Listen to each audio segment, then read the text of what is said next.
I'm Deborah Spencer from Carriage Hill, and we've put together these wonderful program kits for you all to enjoy. The one that I'm going to talk about today is the 9-patch quilt block kit.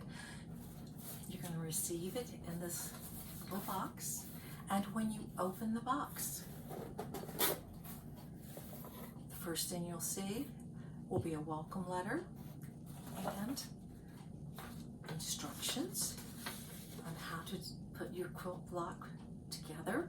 There's also a video on the Friends of Carriage Hill Facebook page that goes into the exact same 9-patch quilt block.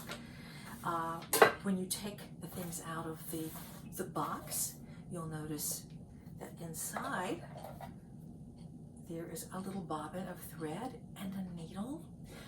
Very nice hand sewing needle so that you have everything you need to sew this, put it in a baggie and take it along with you, or use the box to take it along with you. You'll also get every month is going to be different. So you're going to get probably 4 lights and mediums and 4 darks or mediums, and then 1 to put in the center, or any pattern that you find pleasing really is what you want to do. And this and the directions and the video will get you going to make a 9-patch quilt block. All right, have fun with it. Thanks.